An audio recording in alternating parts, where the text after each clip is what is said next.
Travis, my good soul. I interrupt my brand new project I started this morning to do this video. What thanks do I get for it, huh?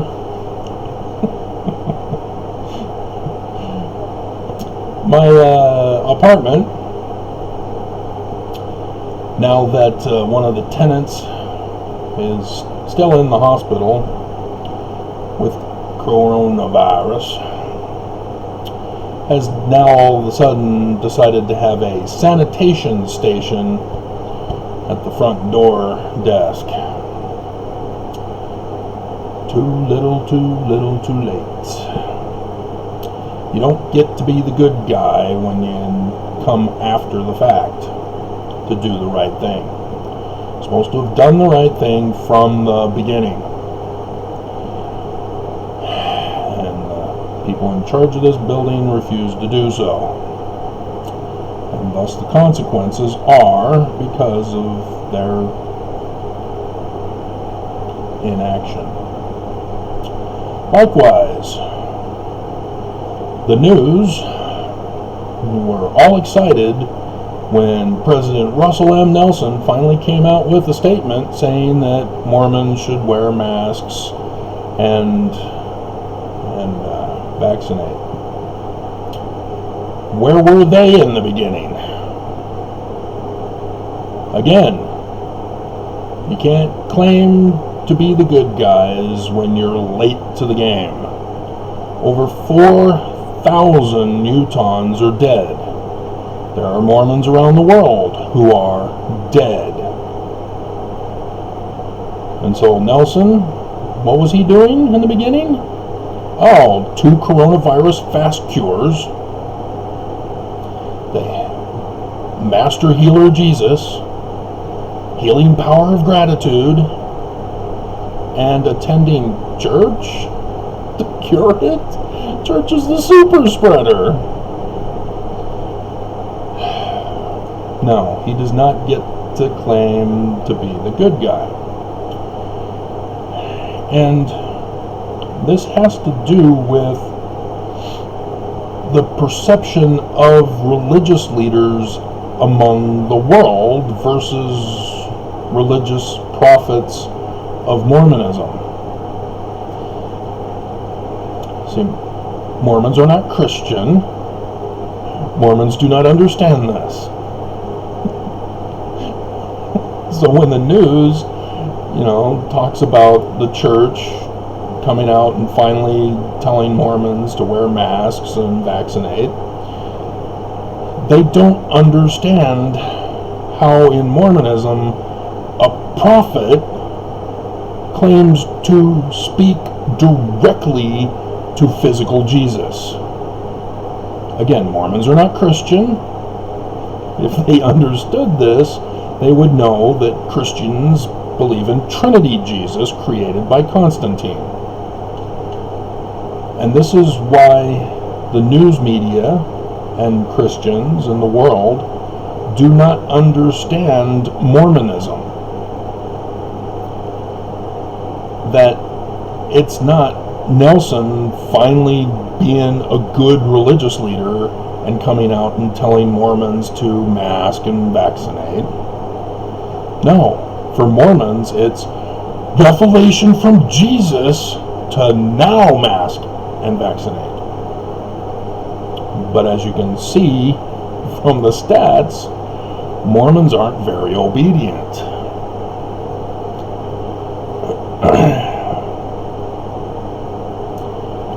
And to help illustrate this Mormonism is the myth about Bruce R. McConkie talking with a Mormon.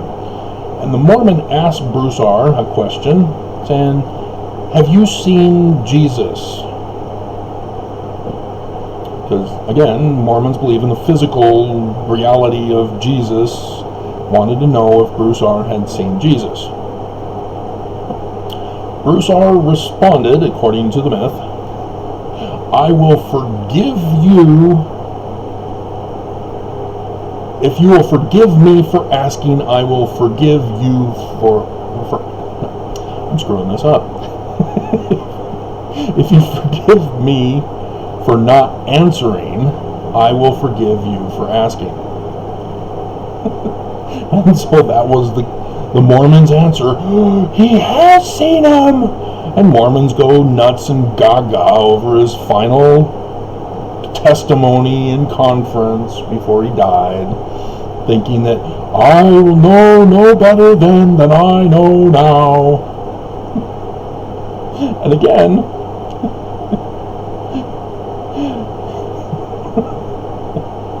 as I've been going over with you, Joseph Smith himself, in the first vision alone, I can go into others, but that alone tells us we're not Christian, and Jesus isn't real. He's not our Christ. So, Bruce, you have a lot more to go. But this has been the argument of ex-Mormons, because ex-Mormons know about this. And so you'll see the memes all over the place, and you'll hear them arguing about how the prophets claim that Jesus was once racist, sexist, bigoted, hated the poor, but then changes depending on the prophet. Yeah. See, whereas the rest of the world, they just see it as religious leaders being bad people and they need to behave and conform to the Bible and blah, blah, blah. No, Mormons believe in literal, real, physical, tangible Jesus who communicates directly his mind and will in person in the Holy of Holies in the Salt Lake Temple to his prophets as to what he wants done. And so, the stopping of polygamy. Oh, Jesus came and told Wilford Woodruff to stop polygamy. We don't have that revelation, we just have an official declaration.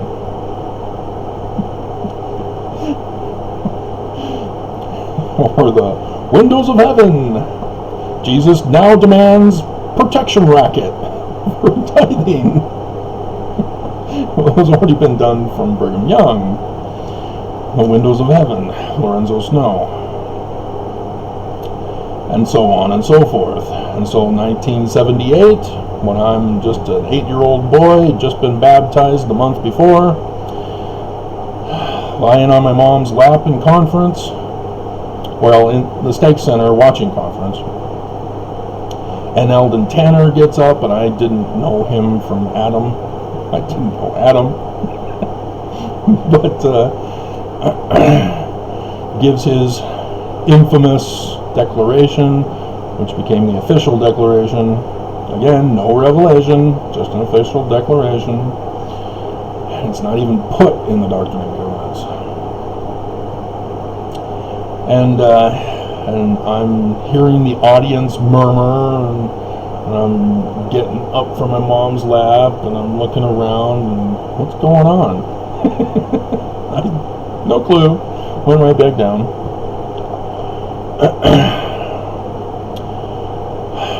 And so this concept is why we have your Chad Daybells, Lori Vallows, Brian David Mitchells. I don't think Mark Hoffman claimed to be a Messiah, nor Ted Bundy, nor John D. Lee. But there is another ex-Mormon who is on YouTube, has a channel, does videos. He changed the name of his channel after a discussion with me. He commented about how he had seen Jesus Christ at the top of the spires of the Salt Lake Temple, eastern one, I think, or the southern one, or whatever spire. And I replied, oh, he didn't communicate with you in the Holy of Holies. Didn't hear from him until sometime later, probably a year or two or so. And he's got the new channel name. He's no longer calling himself the Messiah.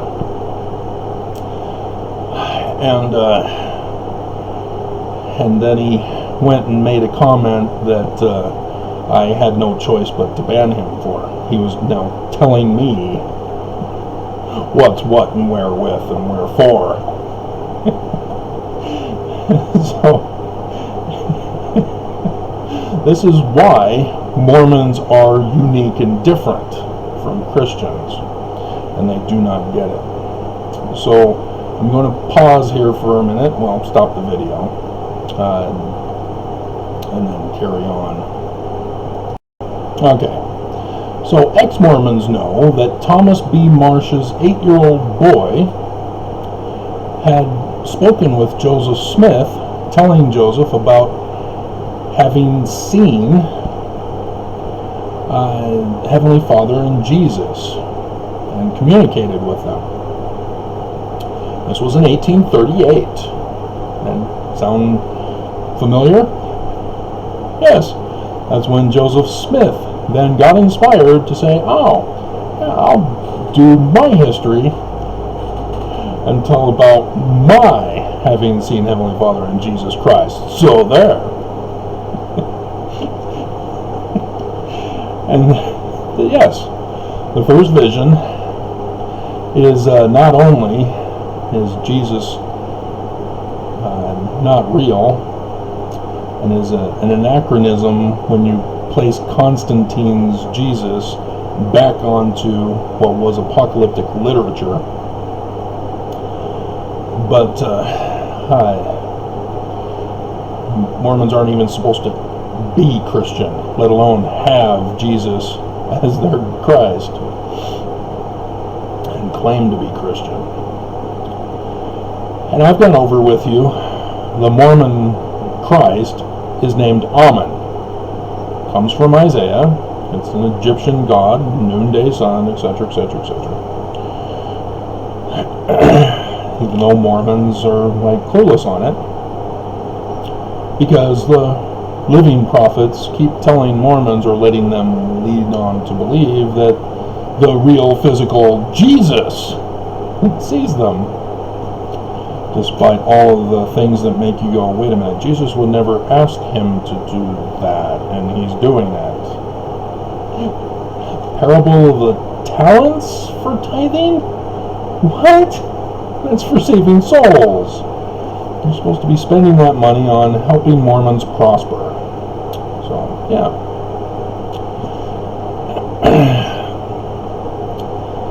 In the Torah, with the Jewish Christ, Moses. What? The Jews have a Christ?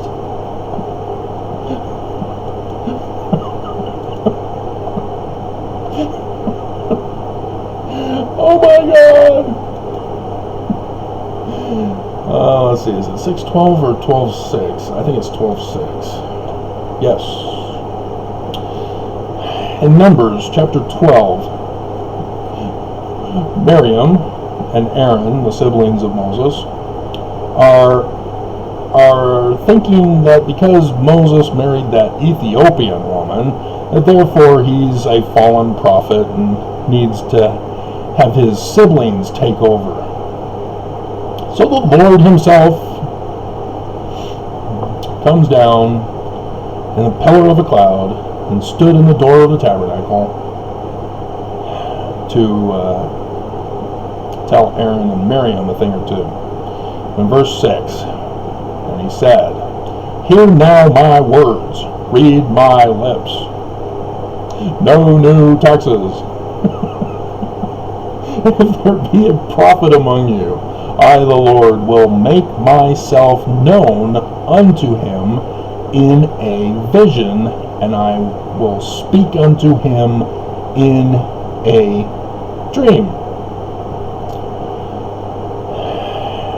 And thus he put them in their place, so that the burning bush was not a real thing, it was a vision or a dream. And so we go to the Book of Mormon. Oh, visions and dreams are all over the place. Joel has the prophecy for the latter days, visions and dreams, etc., etc., etc. So,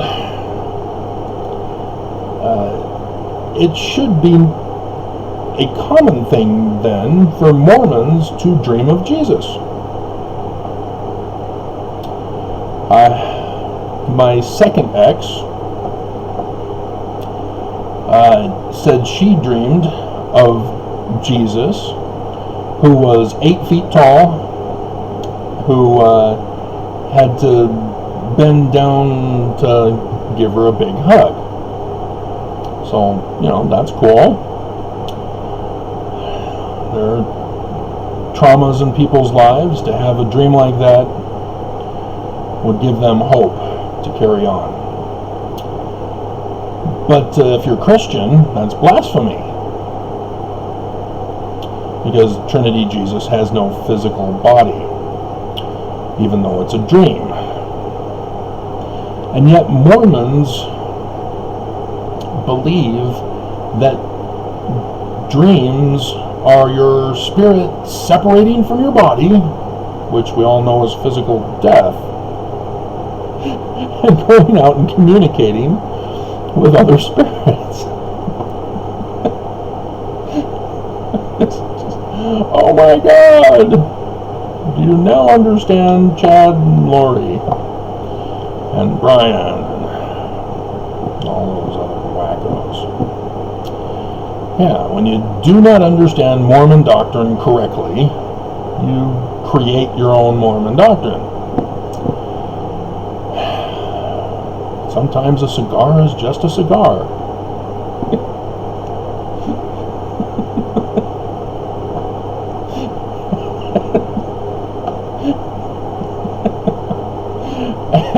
And so, I've had dreams of the Mormon Jesus myself, and I will tell them to you, because I've already told you the real answer. Our God is Amen. He's a physical, mortal being. Mortal parents. None of this supernatural stuff. But growing up Mormon, born and raised, you kind of get dragged into it. And so the first dream I had of Jesus, the Mormon Jesus, was while on my mission in New York, New York. 19 years old, and it was within the first month. Yeah, because it was Gail, Miyazaki, and I can't remember the other one, but he quoted Elder Vaitu.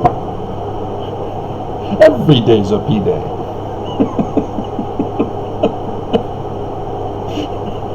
Yes, I sent home my first 3 companions in the first 3 months of my mission. Yay!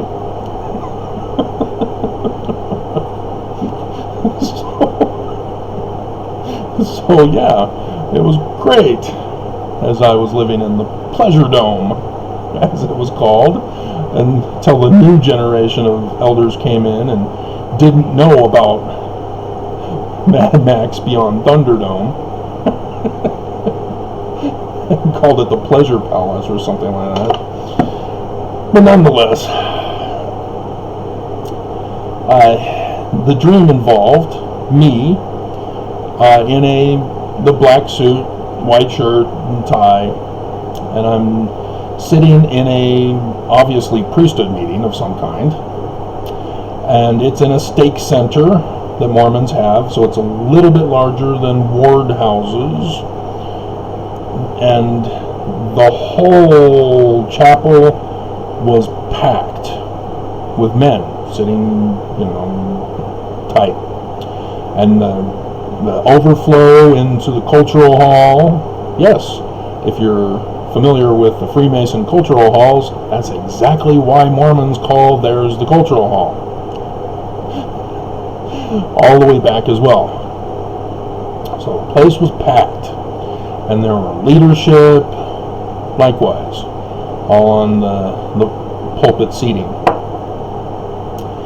And the person who's conducting, I'm not sure if he was presiding, if he was a stake president or what. It was just the person who was getting up to conduct. He starts talking, welcome all of you, blah, blah, blah, and then all of a sudden he stops and says, I now present to you Jesus Christ.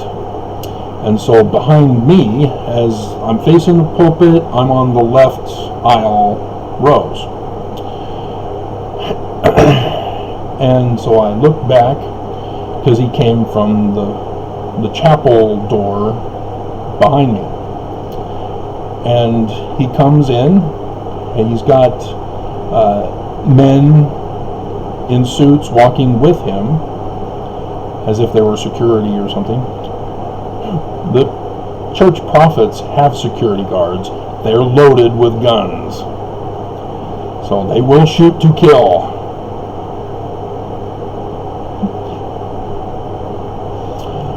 And Jesus, however, was in his white robe, probably sandals, couldn't see the feet, and looked exactly like the one portrait where the Mormon myth is that the artist came in to see President Kimball, and Kimball said, this is the closest resemblance to Jesus. Because again, prophets see and communicate with Jesus, the physical Jesus. So, thus that painting has special tender vital feelings for Mormons because of that, which was all just advertising hype to get more sales for the painting. It never happened.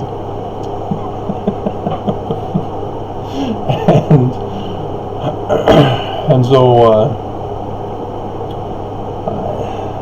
as Jesus walks down the aisle, gets to my row, he stops.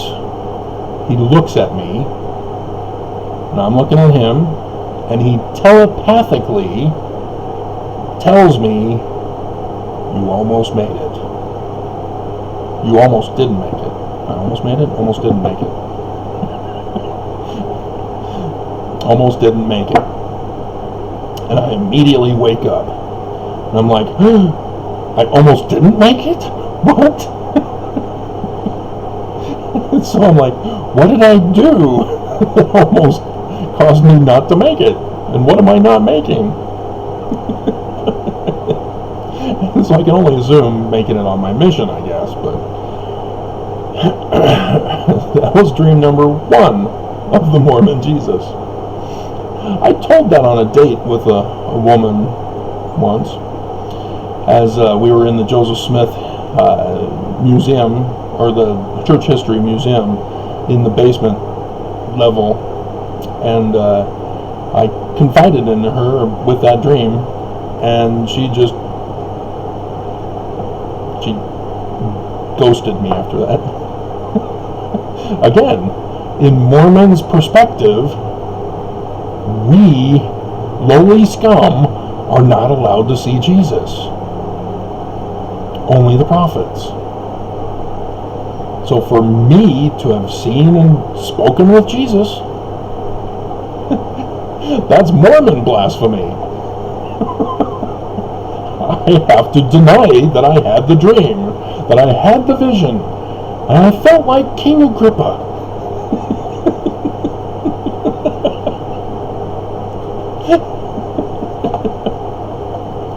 The first vision, if you don't know. So yes, I can relate to Joseph in so many different ways.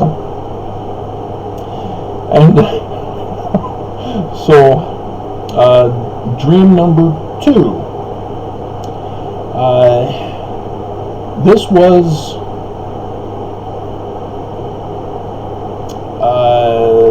the next 2 were with the second ex while we were married. I dreamed of seeing Mormon Jesus hanging on the cross, but it was a field. and there were thousands of crosses spread all over the field, and men on all of the different crosses. And then the camera lens of my mind zoomed in the dream on Jesus on the cross. And the sky was all dark, and there were fires lit to give light so that I could see. And yeah, that was pretty much it. I was shown the Mormon Jesus on the cross. Dream number 2 of the Mormon Jesus. Dream number 3. And this is going to have Mormons ripping out their flesh.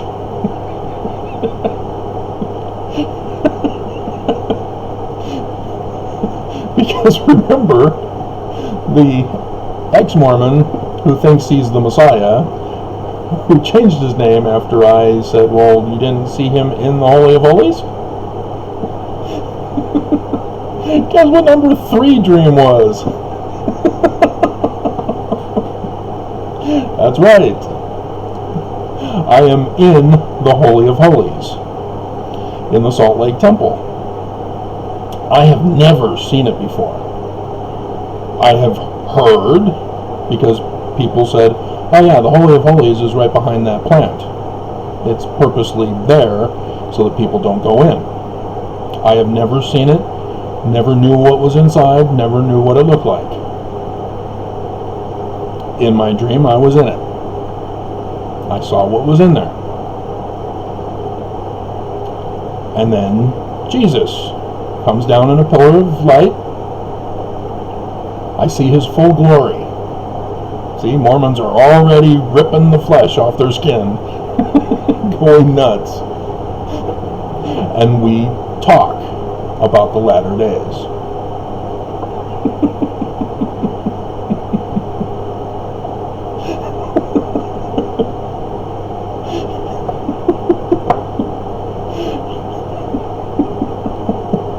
Dream number 3. And so the thumbnail that I have for you, that you've already seen, and I'm most likely going to put the quote from the Book of Mormon in it. If you're unfamiliar with the temple, it's the Bountiful Temple. And I've got my Egyptian tie. And I'm going to have it so that Jesus is coming out of the clouds for you as well.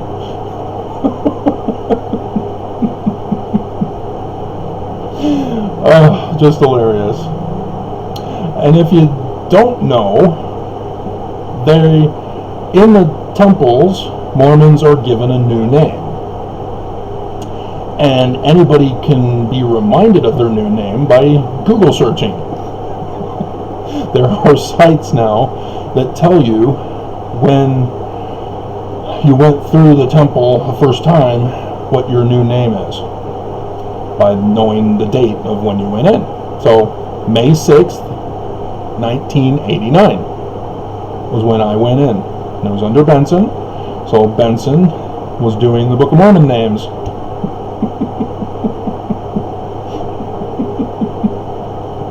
Guess which one mine is?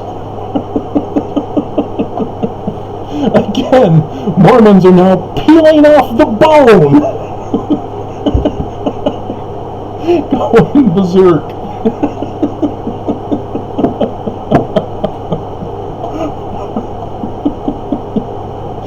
No, you can't do that. No, Nelson is the true living prophet. Okay, whatever.